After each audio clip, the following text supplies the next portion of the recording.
Hi there, this is Rob Simmelcare, the CEO of New York Roadrunners, here with a special pre-marathon episode of Set the Pace. And today we're talking about a topic that is especially important to me. People always ask what makes a successful marathon day. And the answer I always give is pretty simple. I'd like every single person who started the race to finish the race safely. That's what it comes down to. And that's a tall order with over 50,000 runners taking the starting line of the TCS New York City Marathon. But we have an incredible medical team all along the course from start to finish who is our partner in making sure that our runners make it from start to finish safely. That group is called CrowdRx. They, along with an incredible collection of medical volunteers that we have throughout the race, are really the heart and soul of our medical and safety operation at not just the marathon, but all of our races. And joining me to talk about that incredible team and the work we do, as well as to give some tips to all of you out there on how to stay safe on marathon day, is Dr. Matt Friedman, the head of our medical team and CrowdRx as well. Matt, I'll call you Matt. I call you Dr. Please. Friedman. Is Matt okay for this podcast? Matt is perfectly fine. Please. Thank you. Let me just say hi. It's very great to be here. I'm an emergency medicine physician based in Brooklyn, New York. I've been the national medical director for CrowdRx since 2013. It's great to have you here. So let me start with just a little bit about the behind the scenes that runners probably don't understand, the scale of the medical operation that we bring to bear on marathon day. How big is that medical operation, Dr. Friedman? The safety operation on marathon day, it's really a year long in planning for a single day. I guess that's not surprising to anyone involved. We have full-time staff, we have part-time staff, we have per diem staff, we have it all. And they're really coming from all over the metro region and farther. The medical operation is complex. We have 4 start tents, we have 25 horse tents, we have 5 finish line tents. We've got many, many bike EMTs, so EMTs on bikes responding with medical equipment. We have more than 15 gators, we like to call them. You may know them as ATVs or UTVs. They have a stretcher on them and can respond to a patient and move a runner around. We have finish line quick response teams. We have spotter towers. We have more than 70 ALS and BLS ambulances, so EMT or paramedic ambulances. But the most important driver, obviously, is our volunteers, and we have 2,500 volunteers on race day. And they play such a vital role in keeping our race safe. So, Matt, let's talk about the journey of the runner and how they can stay safe throughout, from before the race to, of course, during the race. And let's start with just the basic question of, should a runner run a marathon? And what conversations should someone have with a physician about whether it's safe for them to run a marathon? Are there certain conditions that if a runner has this condition, whatever it may be, a medical history of any kind, that it's especially important for someone to talk to their doctor first before they even take on the challenge of running a marathon? So obviously running a marathon puts physiologic stress in the body. I think we're all very comfortable with that idea. There are certain conditions that we do want to know if a runner has. And that's not to say that if they were to have them, they couldn't run, but they should moderate. They should moderate their risk. So we want runners to find out if they have coronary artery disease and what their risk factors are and what they should do about any coronary artery disease. We want them to know if they have a predisposition to seizures, if they have a predisposition to heat stroke, or if there are any structural heart problems that should be diagnosed prior to running. Again, if you are diagnosed with one of these things, this is by no means can you not run anymore. We just want you to moderate. There's different tests to diagnose all of those different conditions, and we would leave it between you and your primary care physician to diagnose and run the tests that are necessary.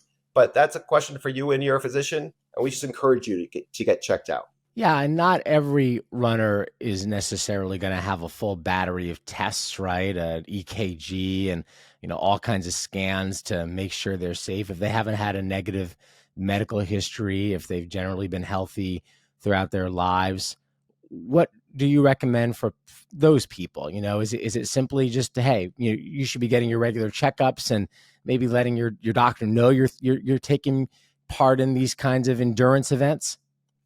That's exactly what it is. We want you to get your annual checkup. And when you get your annual checkup, it's like, hey, doc, I run a marathon, tend to run a marathon, tend to run some races year to year. Anything I should be worried about or anything I should take note of? What if you're feeling under the weather during the week of the race? Maybe you've got a cold, we are entering flu season, COVID is up as well.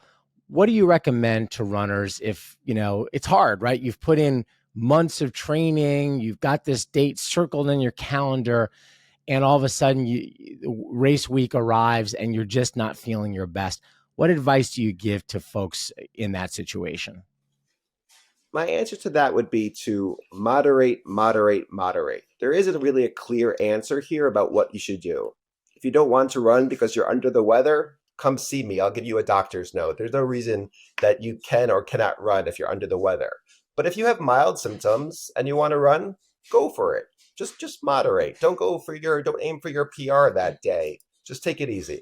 And Dr. Friedman, another thing that's a little underrated when it comes to runner safety, but it ends up being a big issue for us and for you and your team when there's an incident, is to make sure that your emergency contacts are updated. We so often have runners who have an event, a medical event of some kind. And of course, the first thing we want to do is let your family or whoever your emergency contact is know about that so they can find you wherever you are and be there to help with whatever your situation is. And a lot of the time the contacts are not updated. So it's really important for people to update those emergency contacts. And another kind of logistical side that we want to make sure people know about is our runner communication center that is on every single bib. If you look at the back of your bib, you'll see the number. It's 866-705-6626. Dr. Friedman, why is it better for someone to call that number than call 911 if they see another runner in distress in the race? So you're getting trained personnel when you call that number. If there's an emergency on the course, you should call that number. When you call that number, you're getting an emergency call receiving operator, somebody who is incredibly familiar with the course, and they're incredibly familiar with the closest responding asset, whether it's a bike team, a Gator ATV team, an ambulance, or a foot response team. Calling 911 on race day for an incident along the course would actually delay time because all of those calls get reworked to the race communication center. They all get reworked to the RCC. So the fastest thing to do is call the RCC. You'll get a timely response from our suitable responding assets. I really do recommend people put that number in their phones, save it, just in case you ever are in a situation where you want to call for help for someone else you see or even for yourself. All right, Dr. Friedman, let's get into the race now. And running a marathon or maybe a half marathon, whatever it is hard, right? You know that you're going to feel distress of various kinds when you are running 26.2 miles. You're going to get out of breath at times. You're going to feel muscle fatigue. This is part of the deal, right? But when, Dr. Friedman, should a runner start to think, oh, this maybe is a little bit beyond what I should be feeling? What are the kinds of warning signs that should make a runner slow down, maybe stop, and maybe even head to a medical tent? So it really shouldn't differ from your training all that much. But if you feel like you're about to collapse or feel like you're about to pass out, slow down, reassess yourself, give yourself a few minutes at a slower pace and see. If you're having palpitations or heart racing faster than what you think is normal, slow down, reassess, take a breather for a couple of minutes. Obviously, the trouble is it is tough to recognize. But if you're feeling more agitated than usual, if you're feeling irritable, delirious, if you're feeling incredibly hot or flushed skin, please just take a breather, slow down, reassess after a couple minutes. If you slow your rate and you're still feeling problems, you're still not feeling your normal self, then we would advise you to come to one of our medical tents and get checked out. I think that's so important. Think about how you did feel during your training runs. And yes, we know you're going to push harder in the race than you did in the training runs, but hopefully everybody out there can sense those key signs, right? Dizziness, nausea. Those are the signs that, okay, my body's telling me something is not right here. I need to pull back. Absolutely. And just slow your pace down for a couple minutes, reassess yourself. If you're still not feeling better, then bring it to a walk, take another couple minutes. And if you're still not feeling better, get checked out. But if you start to feel better, if you start to feel improved, then slowly increase your pace again. Perfectly normal, a very rational approach. Peloton is leveling up. With the launch of their Peloton cross training series, they're redefining what race training can look like. Personalized cardio and strength that makes it easier than ever to achieve real results. Whether runners are building a base or pushing for a PR, Peloton meets them where they are, then helps them go further. Smarter training, stronger outcomes, all backed by expert instruction and performance insights. Ready to elevate your race game with Peloton? Head to onepeloton.com to learn more. Peloton, an official partner of the 2025 TCS New York City Marathon. The medical tents are there along the course, and they're not just for serious medical issues. We have lots of people who go in there because maybe they need a Tylenol or a Band-Aid. Maybe they're cramping and want a little icy hot or something to put on their muscles, right? So we got a lot of different things that you can get if you go into one of those medical tents. Absolutely. And we also have physical therapists and podiatrists who really will rehab you and hopefully get you good and running again. We are having this conversation, Dr. Friedman, on October the 9th. So we do not know what the weather will be on Marathon Day. But can you talk a little bit about the impact of heat in case we do happen to have another warm day like the one we had, say, in 2022? And if you've got a warm, humid day, what kind of an effect should that have on the way that most runners approach running that day? I'm just going to say moderate, moderate, moderate. Just like we all used to say, hydrate, hydrate, hydrate. It's the same. Heat, obviously, we all feel the effects of the heat. We feel the muscle weakness. We feel the fatigue. But the risk is real when it gets hotter and hotter. Moderate yourself. Maybe don't push for the PR on a hot day. Go slowly, be persistent, finish the course, but just take it easy that day. That is by no means a day to stretch yourself beyond what you're used to. You mentioned hydration, and there's of course, a golden rule that runners know: nothing new on race day, right? You don't want to try anything new. What are some of the mistakes that you've seen runners make when it comes to hydration or nutrition on race day?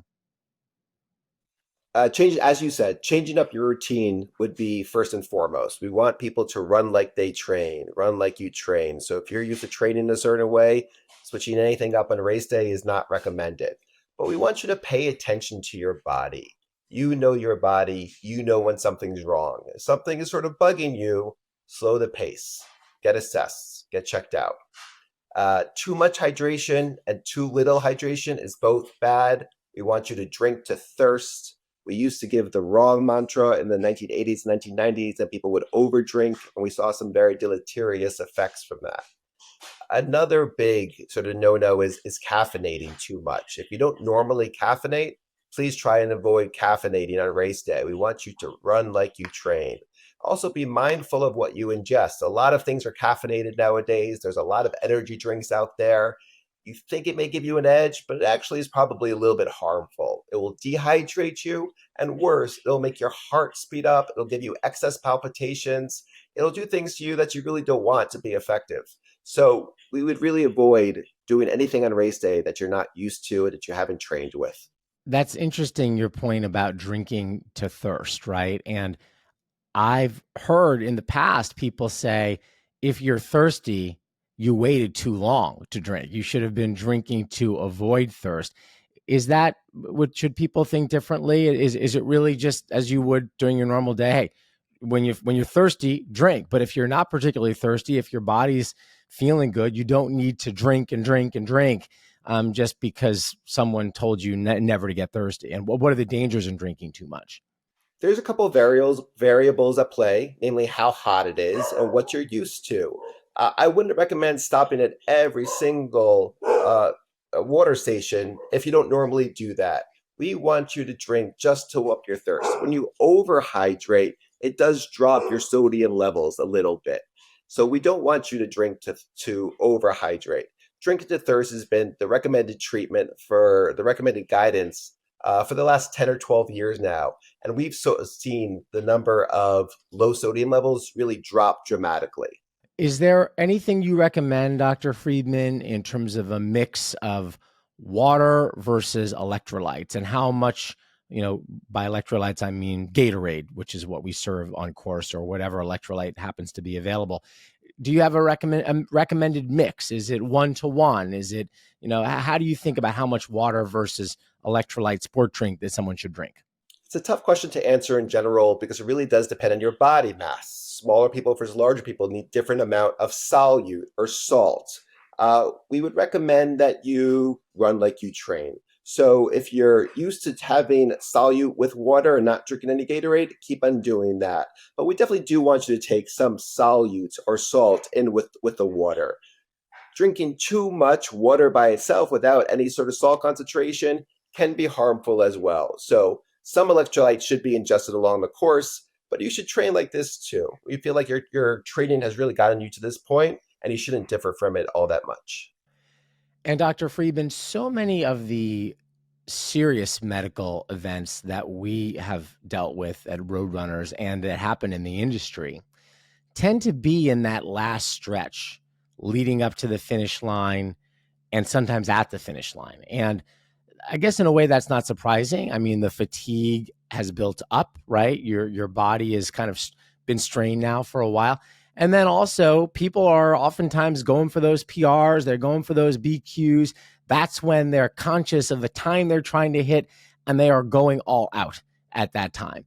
And that's part of running, right? That makes sense. But I guess it goes back to the question I asked before, and it's probably the same answer. But like, when do you say, you know what, today's not the day to make that all out push for the finish line? Today is the day to kind of cruise in and enjoy it. And maybe there'll be another day where I can go for that PR. So as an emergency physician, that what you're describing to me sounds like a tachydysrhythmia, which is when you get overexcited and you really push yourself to finish. And that's when your heart can race really fast, and sort of, God forbid, you can go into a dangerous arrhythmia. We don't want you to do that. We don't want you to push yourself beyond what you normally push yourself for. That is really the chance that your heart speeds up too much, and it takes a really long time to slow down. So if you're feeling that, moderate, moderate, moderate. Sub PRs is just as good. It's a beautiful day. Finish it strong, but no need to overstress yourself and overstress your heart, because there's always a concern of these tachydysrhythmias and pushing yourself in excess. Yeah, that's really important advice. So if a runner is on the course and they see another runner that seems to need help, what's the best way for them to signal that they want to get medical attention for someone, or get a runner to a tent without blocking the course? So we pride ourselves in having resources throughout the course at a very frequent clip. If somebody needs help, I would stop. I would raise your hands. There should be somebody within 25 yards at the most, whether it's a NYRR of staff member, whether it's a New York City official. There will be somebody to stop and notice, somebody with a radio who can call you. Ideally, if the patient's able to walk, you should walk them to the medical tent to get checked out. They just need a little bit of assistance. We have a medical tent every single mile. They should ideally walk into that medical tent. If they can't walk, we will come to you, be it a bike, on foot, in a gator, in an ambulance. We will get to you. But the first thing first is to find somebody who can help. Stopping, raising your hands, flagging people down does the trick. And I always say at the starting line of a lot of our races, when I speak, I tell the runners I really hope to not see them in a medical tent. We don't want them in a medical tent. But if someone does end up having to go to a medical tent, Dr. Friedman, what can they expect to see? How is that set up? How are they evaluated? How are they cared for? What is the protocol that they'll go through if they do end up having to go to one of our medical tents? So I like to say that we have the most multidisciplinary team probably in the entire city at that point. We have physical therapists, we have nurses, we have occupational therapists, We have emergentologists, which is just a funny name for emergency medicine physicians. We have neurosurgeons, we have rheumatologists, we have endocrinologists. We have a full team set to assist you. We have mental health workers, we have paramedics. First thing first, we're going to come into the tent and we're going to assess you. We may take your vital signs. We may sit you down in a chair. We may lie you down into bed. We're going to assess every runner who comes in there. We're going to determine what they need and make recommendations based on that. And then from there, you got a lot of different types of treatment. I've seen people in ice baths. I've seen people, getting all manner of treatments. Obviously, fluids and things like that are often a big part of it. But at what point, Dr. Friedman, in that process, do you in the medical tent decide, okay, we need to move someone to another facility if they need more serious medical attention? So we're better equipped with more nurses and more staff than most local facilities. We really do our best to treat and stabilize you on site. We really would try and avoid sending anybody to the hospital should it be needed. Sometimes somebody falls and it sustains a laceration. They may have to go to urgent care to get sutured up. That's pretty rare though. We really have most things we have on site in one of those medical tents to treat somebody and prevent any further transport to any sort of definitive facility like a hospital. We'll treat you, we'll get you back into shape, and most people just need time. I would say that's the number one treatment we offer people is we offer them time just to get back to their normal self, and then most people walk on out of there. It's really amazing. Some people come in quite sort of tired, fatigued, altered, obtunded, and give them about half an hour and they're back to themselves. They don't feel like $1,000,000, but they feel pretty good. Yeah, absolutely. And, we know that nobody shows up at the starting line planning to end up in the medical tent, but if you need it, there is absolutely no reason to avoid it. We have incredible professionals in those tents, and you take advantage of those opportunities, take advantage of the resources. They're there for you if you get to a point where you need them. So please don't feel any shame in going to a medical tent if you need one. Dr. Friedman, I want to talk about CPR. And we have clearly seen in our events that when there are serious events, cardiac events in our races, the biggest determiner of success or a tragic outcome is whether there was someone nearby who was able to perform CPR. And in most cases, the first person available to perform CPR will be a fellow runner because the runners are everywhere and they'll be able to perform up until that time that one of your medical professionals is able to arrive. And so we talk about learning hands-only CPR. What is that and why is that so important? So there is good data which shows that you don't need to provide the rescue breathing or the mouth-to-mouth CPR to get desired results. Hands-only CPR takes out the rescue breathing. You really just do the compressions, which for the first 5 minutes is fairly effective, or I should say very effective, at getting blood flow to the patient's body until we get there. The first 5 minutes are key. There is no need to do the rescue breathing if you are not trained in it. Do only hands-only compressions. And that's simply, you take your hands, and we can have a video of this at the expo, presented by New Balance. You take your hands and you're going to compress their chests at a rate of about 100 compressions per minute at a depth of about 1 to 2 inches. So you're going to compress their chest for 1 to 2 inches at a rate of 100 compressions per minute. That's about one compression, almost 2 per second, a little less than 2 compressions per second. So you're going really, really fast there with those compressions. It's a fast clip.